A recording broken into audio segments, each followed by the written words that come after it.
Welcome to RFC 2104 HMAC.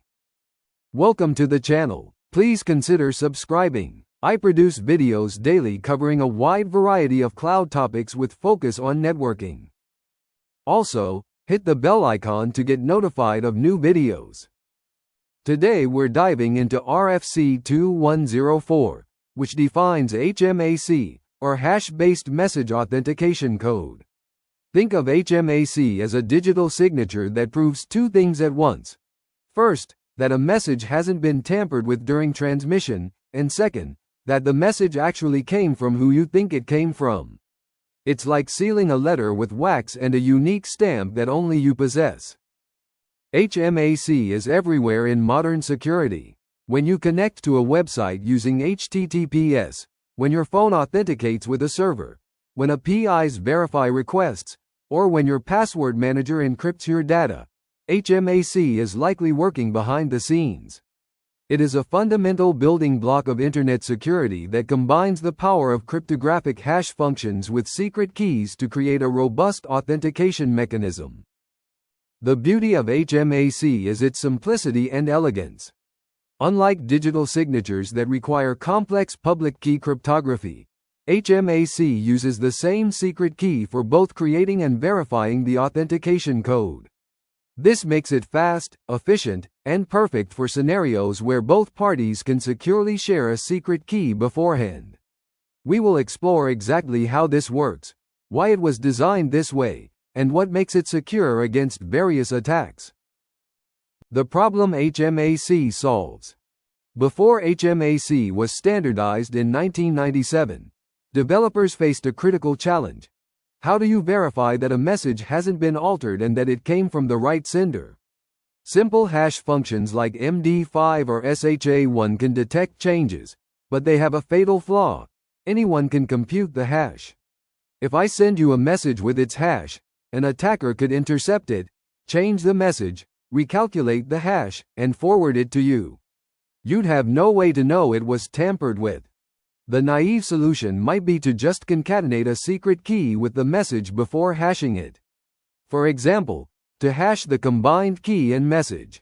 However, this approach is vulnerable to a length extension attack. Many hash functions like SHA1 and SHA256 have an internal structure that allows an attacker to extend the message and create a valid hash for the extended message without knowing the secret key. This is a serious security flaw that was discovered in early attempts at message authentication. HMAC was designed specifically to solve these problems. It uses the hash function in a clever way that prevents length extension attacks and provides strong security guarantees. The key insight is to hash the message twice, using the key in a specific manner that's been mathematically proven to be secure. This double hashing approach with nested construction creates a robust barrier against various cryptographic attacks. Additionally, HMAC provides authentication without encryption. This is important because sometimes you need to verify authenticity but do not need confidentiality. For instance, software updates often include HMAC signatures so you can verify they have not been corrupted, even though the update file itself is not secret. This separation of concerns makes HMAC incredibly versatile and efficient for many use cases where encryption would be overkill. How HMAC works. The algorithm. At its heart, HMAC is remarkably straightforward, which is part of its genius. The algorithm takes three inputs: a secret key, a message you want to authenticate, and a choice of hash function like SHA256. The output is a fixed-size authentication code that acts as a digital fingerprint unique to that specific message and key combination. The algorithm works through a series of well-defined steps. First, if your key is longer than the hash function's block size, it gets hashed down to a smaller size. This ensures consistency regardless of key length. Then the key is padded to exactly match the block size by adding zeros. This padded key is then XORed with two special constants: IPAD, which is 0x36 repeated, and OPAD, which is 0x5c repeated. These constants were specifically chosen to maximize the difference between the two hashing operations. The actual computation involves nested hashing. The inner hash takes the key XORed with opad, then concatenates it with the message, and hashes the entire result. This creates an intermediate value. Then, the outer hash takes the key XORed with opad, concatenates it with the intermediate hash result, and hashes that. The final output of this outer hash is your HMAC value. This nested structure protects against linked extension attacks and provides the strong security properties HMAC is known for. The mathematical formula looks like this. HMAC equals the hash of open parenthesis K exclusive or opad, concatenated with the hash of open parenthesis K exclusive or IPAD, concatenated with the message, close parenthesis, close parenthesis. While this might seem complicated at first, each step serves a specific security purpose. The double application of the hash function and the use of different padding values ensures that an attacker cannot manipulate the HMAC without knowing the secret key, even if they understand the algorithm completely. HMAC step-by-step breakdown. Let's walk through a concrete example to really understand how HMAC processes data. Imagine we have a secret key that is 16 bytes long and a message that says, "Hello world." We will use SHA-256 as our hash function, which has a block size of 64 bytes and produces a 32-byte output. Step 1 is key preparation. SHA-256's block size is 64 bytes, so we need our key to be exactly that length. If the key is shorter than 64 bytes, which it is in our example at 16 bytes, we pad it by adding 48 bytes to the end. If the key were longer than 64 bytes, we would first hash it with SHA-256 to bring it down to 32 bytes, then pad it to 64 bytes. This standardization ensures the algorithm works consistently regardless of the original key size. Step 2 involves creating the inner padded key. We take our 64-byte padded key and XOR every byte with 0x36 hexadecimal. XOR is a bitwise operation that flips bits based on the pattern 0x36. This creates a transformed version of the key that is still 64 bytes but has different bit patterns. We then concatenate this with our message "Hello World" and compute SHA-256 of the entire combined data. The result is a 32-byte hash value that we will call the inner hash. Step 3 creates the outer padded key. We go back to our original 64-byte padded key and this time XOR every byte with 0x5c hexadecimal, which is a different pattern from 0x36. This creates another transformed version of the key. We concatenate this with the 32-byte inner hash from step 2, and compute SHA-256 of this combination. The final 32-byte output is our HMAC value. This is the authentication code we attach to our message. The verification process is identical. The recipient performs the same computation using their copy of the secret key and the received message.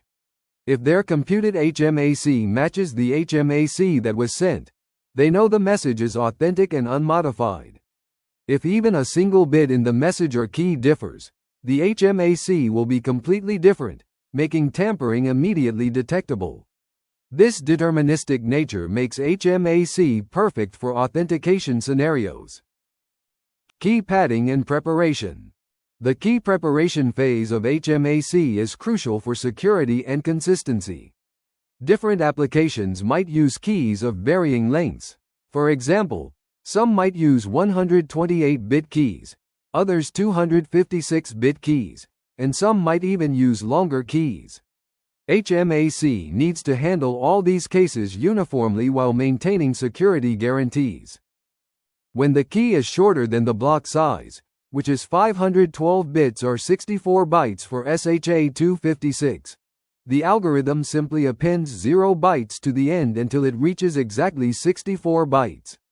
These zeros don't add any entropy or randomness. They are just padding to reach the required length. The original key material provides all the security.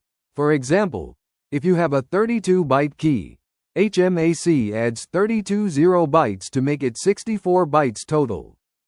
When the key is exactly equal to the block size, no modification is needed.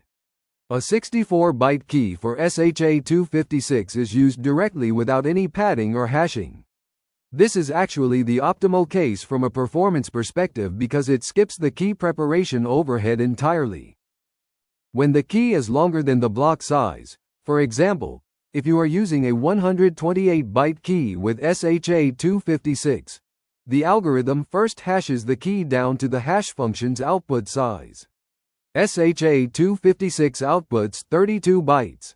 Therefore, your 128-byte key is hashed to 32 bytes. Then, those 32 bytes are padded with zeros to reach 64 bytes. This ensures that extremely long keys do not overwhelm the algorithm, while still preserving their entropy. However, using keys longer than the block size does not actually increase security, because they are hashed down anyway. For this reason, it is generally recommended to use keys that are at most the block size. This key preparation phase ensures that regardless of the input key size, the rest of the HMAC algorithm always works with exactly one block-sized key. This uniformity simplifies the algorithm and makes it easier to implement correctly and securely across different platforms and programming languages. Understanding IPAD and OPAD. The constants "IPAD" and "OPAD" are fundamental to HMAC's security design. Understanding why they were chosen helps illuminate the algorithm's elegance. "IPAD" stands for inner padding and has the value 0x36, repeated for the entire block size. "OPAD" stands for outer padding and has the value 0x5c, also repeated. These specific values were not chosen randomly. They were carefully selected to maximize security. The hexadecimal value 0x36 in binary is beginning with 00, ending with 10, and 0x5c in binary is beginning with 01, ending with 00. When you look at these bit patterns, you can see they differ significantly.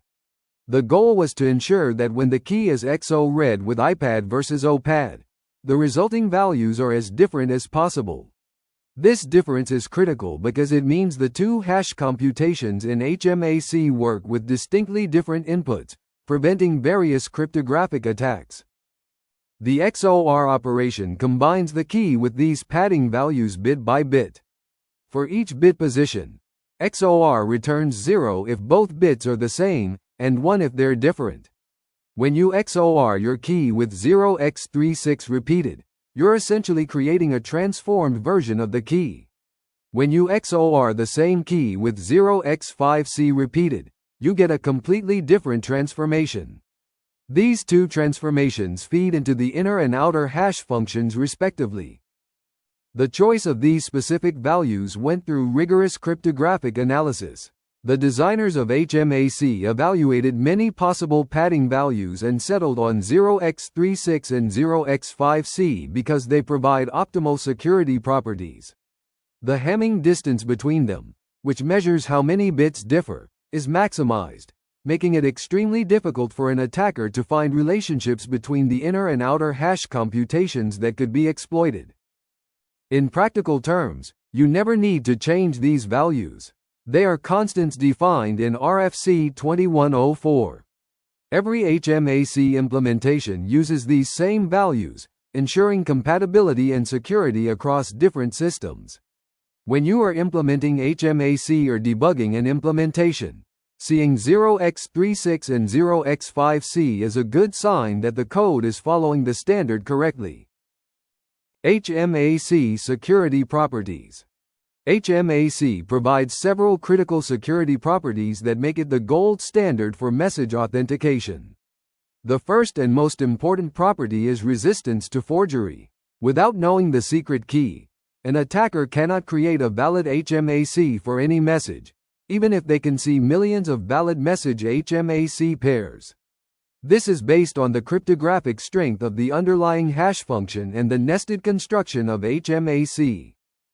The second property is collision resistance. Even if an attacker finds two different messages that produce the same hash with the underlying hash function, this does not help them forge an HMAC. The secret key, which the attacker does not know, means they cannot exploit hash collisions to create fraudulent authentication codes. This property held up even when weaknesses were discovered in MD5 and SHA-1 hash functions. HMAC remained secure even when the underlying hash showed vulnerabilities. HMAC is also resistant to linked extension attacks, which plagued earlier message authentication attempts. Some hash functions like SHA-256 have an internal structure where if you know the hash of a message, you can compute the hash of that message with additional data appended, without knowing the original message. HMAC's nested construction prevents this because the inner hash is processed again in the outer hash with a different key transformation, breaking the length extension chain. Another crucial property is key recovery resistance. Even with access to many message HMAC pairs, an attacker cannot deduce the secret key or compute valid HMACs for new messages. The computational difficulty of reversing the hash functions and the nested structure make key recovery infeasible with current technology. This means that if an attacker intercepts authenticated messages, they gain no advantage in forging new ones. HMAC also provides strong unforgeability under chosen message attacks. This means even if an attacker can trick you into computing HMACs for messages of their choosing, they still cannot forge an HMAC for a new message they haven't seen authenticated. This property is essential for real-world security where attackers might influence what messages get authenticated in an attempt to learn enough to forge their own. Choosing a hash function for HMAC. HMAC can work with any cryptographic hash function, but your choice matters significantly for security and performance. The RFC 2104 specification deliberately makes HMAC hash function agnostic, meaning you can plug in MD5, SHA-1, SHA-256, SHA-512, or any other hash function. This flexibility has allowed HMAC to remain relevant as cryptographic standards evolve. HMAC based on MD5, often written as HMAC-MD5, was common in the past. However, it is now discouraged for new applications. While HMAC-MD5 is still considered secure for authentication purposes, despite MD5's collision vulnerabilities, modern standards recommend against its use. This is simply because better alternatives exist. The reasoning is simple. Why risk using outdated cryptography when strong modern alternatives are available and equally fast? SHA-1 based HMAC, or HMAC-SHA-1, is in a similar situation. Although practical attacks against HMAC-SHA-1 do not exist, and it is still used in many legacy systems like TLS and SSH, new systems should avoid it. The cryptographic community has demonstrated collision attacks against SHA-1, and while these do not directly break HMAC-SHA-1, using deprecated algorithms creates unnecessary risk and makes security audits more complicated. SHA-256 based HMAC, or HMAC-SHA-256, is the current recommended standard for most applications. SHA-256 is part of the SHA-2 family, provides strong security margins, and has no known practical attacks. It produces a 256-bit or 32-byte output, which is sufficient for virtually all security requirements. The performance is excellent on modern hardware, and it is widely supported across all platforms and programming languages. Unless you have specific requirements, HMAC-SHA-256 is the safe default choice. For applications requiring even higher security margins, HMAC SHA-512 offers 512-bit output and operates on 1024-bit blocks. This provides resistance against future cryptographic advances and quantum computing threats. However, it is slower than SHA-256 and the larger output size is not necessary for most use cases. HMAC SHA-384, which uses SHA-512 internally but truncates to 384 bits, provides a middle ground. For extremely high security applications or long-term data protection, these variants offer additional peace of mind. HMAC in TLS and HTTPS. When you see that little padlock icon in your browser, indicating a secure HTTPS connection, HMAC is working behind the scenes to protect your data. TLS, which stands for Transport Layer Security, uses HMAC extensively to ensure that encrypted data has not been tampered with during transmission. This combination of encryption for confidentiality and HMAC for integrity creates the secure web browsing experience we rely on daily. In older TLS versions, like TLS 1.2, HMAC was used in a construction called MAC then encrypt or encrypt then MAC, depending on the cipher suite. After encrypting your data, TLS would compute an HMAC over the ciphertext and append it. The receiving end would verify the HMAC before attempting decryption. This ensures that if an attacker modifies the encrypted data, the HMAC verification fails, and the corrupted data is rejected before any decryption attempts. This prevents padding oracle attacks and other cryptographic exploits. TLS 1.2 specifically supports cipher suites like TLS RSA with AES128CBCSHA256, where SHA256 refers to HMAC-SHA256 being used for message authentication. The cipher suite name tells you everything. RSA for key exchange, AES128 in CBC mode for encryption, and HMAC-SHA256 for authentication. Each record sent over TLS is independently authenticated with HMAC, so if any single record is corrupted or tampered with, it is detected immediately. TLS 1.3, the newest version, moved away from HMAC in the record protocol and instead uses AEAD ciphers like AES-GCM or ChaCha20Poly1305. Which combine encryption and authentication in a single operation. However, TLS 1.3 still uses HMAC extensively in the handshake protocol for deriving keys through a process called HKDF, which stands for HMAC-based key derivation function. Every key in TLS 1.3, from handshake keys to application traffic keys, is derived using HMAC-SHA256 or HMAC-SHA384. The ubiquity of HMAC in TLS means that billions of secure connections every day depend on its security properties.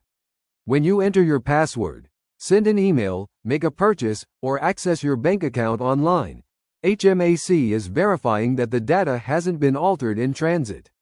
This real-world usage across the entire Internet is a testament to HMAC's robust design and proven security track record over decades. HMAC for API authentication. Many modern APIs use HMAC for request authentication, creating a system where clients can prove their identity without sending passwords over the network. This pattern is called HMAC-based API authentication, and it is used by major services like AWS, Azure, and many payment processors. The basic idea is that the client and server share a secret key, and the client uses HMAC to sign each API request. Here's how it typically works.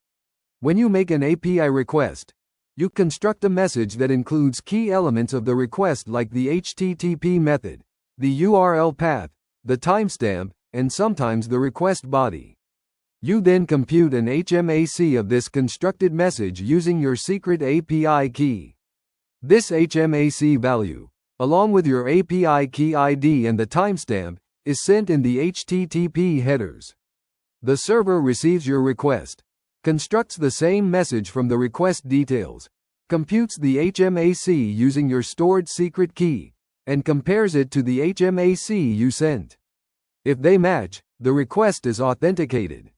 AWS Signature version 4 is a perfect example of this pattern.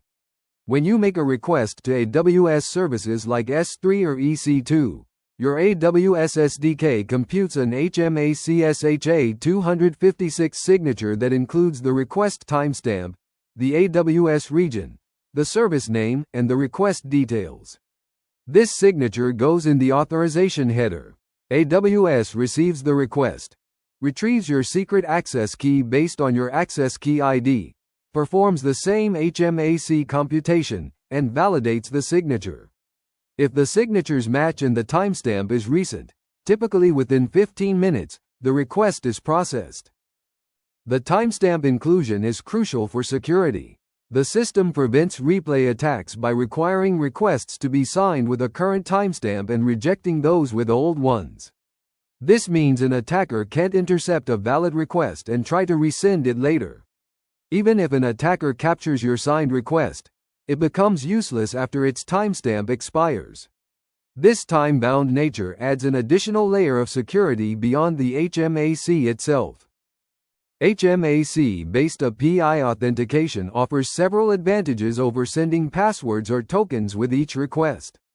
First, the secret key never travels over the network. Only the HMAC computed from it does. Second, each request has a unique signature because of the timestamp and request details, making replay attacks impossible. Third, the signature proves both authentication and integrity. It confirms who sent the request and that the request wasn't modified in transit. This makes HMAC ideal for securing API communications in distributed systems. HMAC key management. The security of HMAC entirely rests on the secrecy and quality of the key you use. A weak or compromised key renders HMAC completely ineffective, regardless of how correctly you implement the algorithm. Key management is therefore just as important as the cryptographic algorithm itself, yet it's often where systems fail in practice. First principle: generate cryptographically random keys. Never use passwords, phrases, or predictable patterns as HMAC keys. Use your programming language's cryptographic random number generator to create keys with sufficient entropy. For HMAC SHA-256, a 256-bit or 32-byte key is recommended. While HMAC can technically work with any key size, using keys shorter than the hash output size provides no benefit, and longer keys just get hashed down anyway, so matching the hash size is optimal. Second principle: keep keys secret and separate. HMAC keys should be stored securely, never hard-coded in source code or checked into version control. Use environment variables, encrypted configuration files, or dedicated secret management services like AWS Secrets Manager, Azure Key Vault, or HashiCorp Vault. The key should be accessible only to the processes that need it, with strict access controls and audit logging. Third principle: rotate keys periodically. Even if you believe your keys are secure, rotating them helps limit the damage should a key ever be compromised without your knowledge. Implement a key rotation strategy where you generate a new key, gradually transition systems to use it, and retire the old key. During the transition period, you might accept either key to avoid breaking existing signed data or active sessions. The rotation frequency depends on your security requirements. For example, some systems rotate monthly, while others do so annually. Fourth principle: use different keys for different purposes. Don't use the same HMAC key for signing API requests, creating session tokens, and verifying webhooks. If one system is compromised, you don't want it to cascade to everything else. Key separation also helps with key rotation and incident response. If a webhook key is compromised, you only need to rotate that specific key rather than every HMAC key in your system. Finally, have an incident response plan for key compromise. If you suspect a key has been exposed, you need to rotate it immediately, revoke any tokens or signatures created with it, and investigate how the compromise occurred. Having this plan documented and tested before an incident occurs makes the response faster and more effective, minimizing the window of vulnerability. HMAC versus digital signatures. Both HMAC and digital signatures provide authentication, but they work in fundamentally different ways and are suited for different scenarios. Understanding when to use each is crucial for building secure systems. The core difference is that HMAC uses symmetric cryptography with a shared secret key, while digital signatures use asymmetric or public key cryptography with separate keys for signing and verification. With HMAC, both the sender and receiver share the same secret key. This means both parties can create and verify HMACs. The sender computes an HMAC to authenticate a message, and the receiver uses the same key to verify it. This shared key model is fast and efficient but has an important limitation. The receiver can't prove to a third party that the message came from the sender, because the receiver could have created the HMAC themselves. This is fine when you trust both parties, but problematic for non-repudiation scenarios. Digital signatures, on the other hand, use a private-public key pair. The sender signs a message with their private key, which only they possess, and anyone with the corresponding public key can verify the signature. The public key can be freely distributed without compromising security. This asymmetry provides non-repudiation. If a message is signed with Alice's private key and verified with Alice's public key, Alice cannot later claim she did not sign it, because only she has access to her private key. The trade-off is performance. Digital signature algorithms like RSA or ECDSA are significantly slower than HMAC. Creating an RSA signature might take milliseconds, while computing an HMAC takes microseconds. For high-throughput systems processing millions of messages, this performance difference matters enormously. Additionally, digital signatures produce larger outputs. An RSA signature might be 256 bytes compared to HMAC SHA-256's 32 bytes. Use HMAC when both parties can securely share a secret key. You need high performance, you are authenticating data between trusted systems, and you do not need non-repudiation. For example, this includes API authentication, message authentication within a service, session cookie signing, and webhook verification. Use digital signatures when you need non-repudiation. You are authenticating data for many verifiers who should not be able to create signatures. You are signing software or documents, or you are implementing protocols like TLS certificate verification, where asymmetric cryptography is required. Common HMAC mistakes. Despite HMAC's simplicity, there are several common implementation mistakes that can completely undermine its security. Understanding these pitfalls helps you avoid them in your own code and recognize them during security reviews. Mistake number 1 is using weak or predictable keys. Some developers use strings like secret or password 123 as HMAC keys, or derive keys from user passwords without proper key derivation functions. These keys have low entropy and are vulnerable to dictionary attacks. An attacker can simply try common keys until they find one that produces matching HMACs. Always generate cryptographically random keys with sufficient length, at least as many bytes as the hash output size. Mistake number 2 is not using constant time comparison when verifying HMACs. A naive implementation might compare the computed HMAC with the received HMAC byte by byte and return false as soon as a mismatch is found.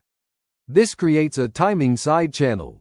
By measuring how long the comparison takes, an attacker can deduce information about the correct HMAC value. The correct approach is to compare every byte, regardless of whether mismatches are found, making the comparison time constant. Most modern languages provide timing-safe comparison functions specifically for this purpose. Mistake number 3 is truncating HMACs incorrectly. Some implementations try to save space by only using part of the HMAC output, like the first 8 bytes. While RFC 2104 allows truncation, it must be done carefully. The truncated HMAC should still be long enough to prevent brute force attacks, generally at least 128 bits or 16 bytes. More importantly, you should truncate by taking a prefix of the full HMAC, not by recomputing HMAC with a shorter hash function, as that changes the security properties. Mistake number 4 is forgetting to include critical data in the HMAC computation.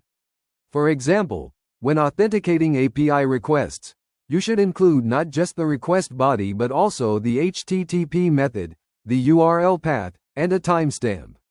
If you only HMAC the body, an attacker might be able to replay the request to a different endpoint or change the HTTP method from GET to POST. Include everything that needs to be authenticated to prevent manipulation of unauthenticated fields. Mistake number 5 is using HMAC alone for encryption. HMAC provides authentication but not confidentiality. Some developers mistakenly believe that adding an HMAC to encrypted data provides both properties automatically. However, you need to carefully consider the order. Encrypt then MAC is generally secure. MAC then encrypt can be vulnerable depending on the encryption mode. Better yet, use authenticated encryption modes like AES-GCM that combine encryption and authentication properly, rather than trying to compose them manually with HMAC. HMAC-based key derivation. One powerful application of HMAC is key derivation, where you use HMAC to generate multiple cryptographic keys from a single master secret. This is formalized in RFC 5869 as HKDF, which stands for HMAC-based key derivation function. HKDF is used extensively in modern protocols like TLS 1.3 to derive all the various keys needed for secure communication from initial key material. The problem HKDF solves is this. You often start with some secret material that might not be uniformly random or might not be the right size for your needs. For example, you might have a shared secret from a Diffie-Hellman key exchange, which is 256 bits, but you need 3 separate 128-bit keys for different purposes. HKDF takes your input key material and produces as many cryptographically independent keys as you need. HKDF works in 2 phases: extract and expand. The extract phase takes your input key material, which might have some structure or reduced entropy, and produces a uniformly random pseudorandom key using HMAC. It essentially extracts the entropy from your input into a clean cryptographic key. This uses HMAC with a salt value. If you do not provide a salt, it uses a string of zeros. The expand phase then takes this pseudorandom key and generates the actual output key material of whatever length you need. It does this by repeatedly applying HMAC with incrementing counters and context information. This context information, called info in HKDF terminology, is important. It should describe the purpose of the derived key to ensure different uses generate different keys. For instance, TLS-13 client handshake traffic secret versus TLS-13 server handshake traffic secret. The beauty of HKDF is that it provides strong security properties. The derived keys are cryptographically independent. Learning one derived key doesn't help you predict any other derived keys or recover the master secret. This means you can safely use a single high-entropy master secret to derive all the keys in your system, simplifying key management while maintaining security isolation between different key uses. HMAC performance considerations. HMAC is generally very fast, but understanding its performance characteristics helps you optimize your applications and choose the right hash function for your needs. The performance of HMAC depends primarily on 3 factors: the underlying hash function, the message size, and the hardware you are running on. The choice of hash function significantly impacts performance. MD5 is fastest but deprecated for security reasons. SHA-1 is also fast but similarly discouraged. SHA-256 provides the best balance of security and performance for most applications, running at hundreds of megabytes per second on modern CPUs. SHA-512 is actually faster than SHA-256 on 64-bit processors because it operates on 64-bit words internally, though it produces larger output. For the fastest possible performance while maintaining security, Consider using specialized functions like Blake2 or Blake3, which can be several times faster than SHA-256.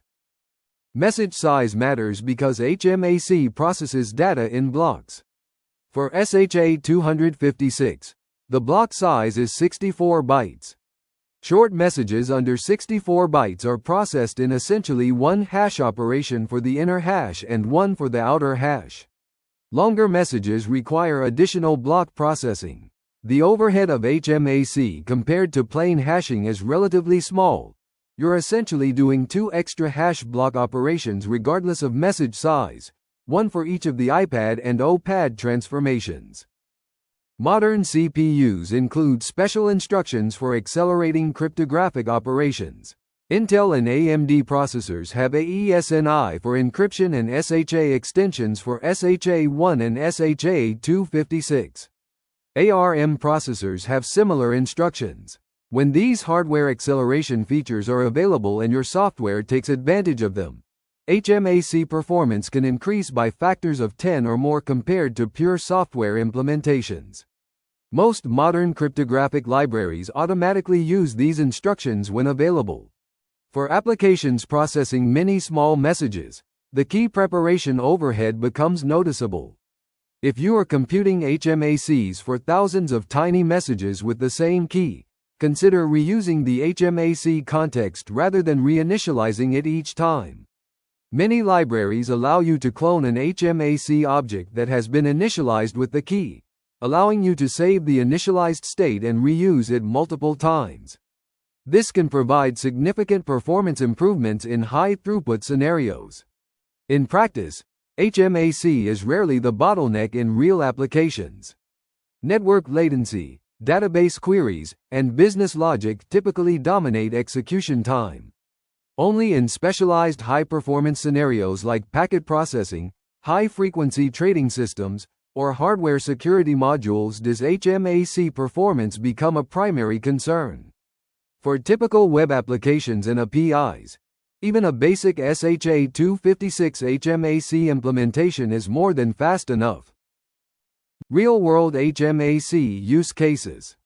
HMAC appears in countless real-world systems, often working invisibly to secure communications and verify authenticity.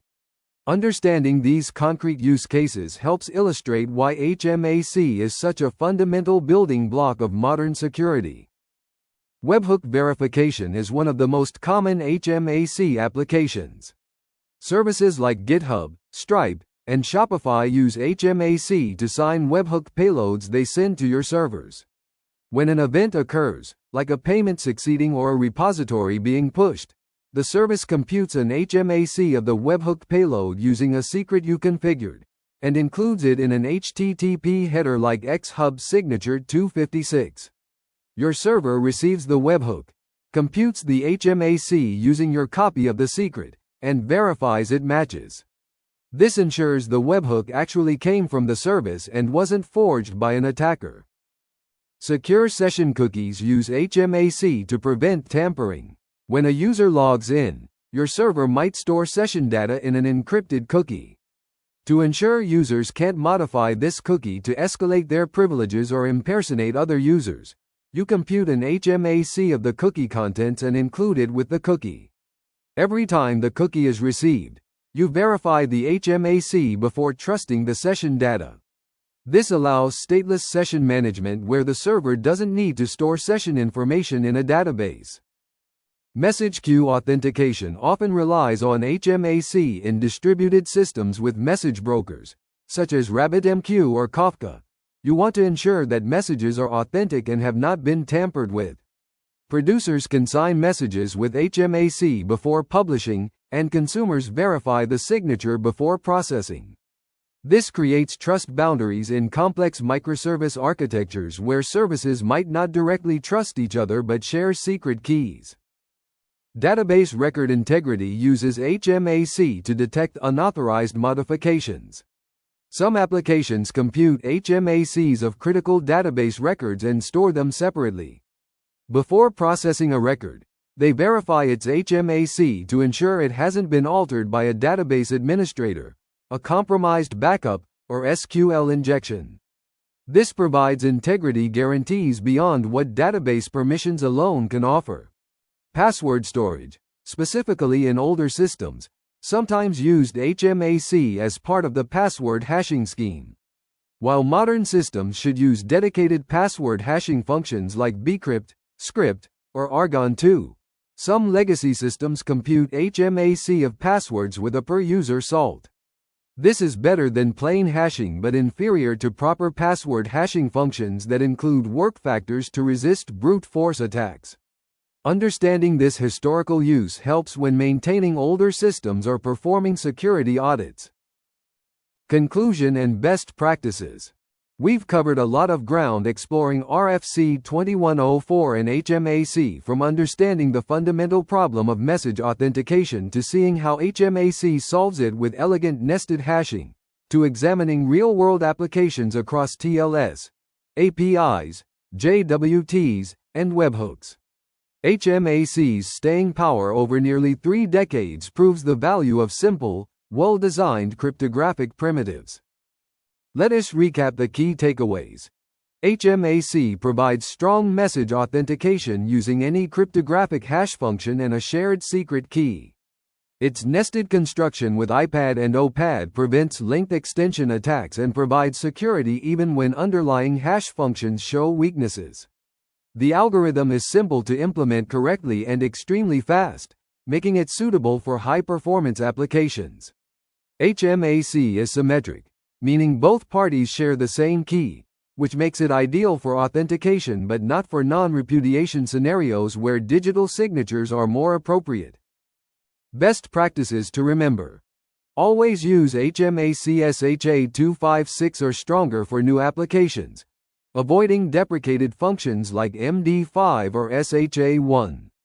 Generate cryptographically random keys that are at least as long as the hash output size. Store keys securely using secret management systems, never hardcoding them or committing them to version control. Use constant time comparison functions when verifying HMACs to prevent timing attacks. Include all relevant data in your HMAC computation, such as timestamps, URLs, and HTTP methods for API authentication. Remember that HMAC is just one tool in your security toolbox. It provides authentication and integrity, but not confidentiality. Combine it with encryption when you need both. It is suitable when both parties can share a secret key, but use digital signatures when you need asymmetric authentication or non-repudiation.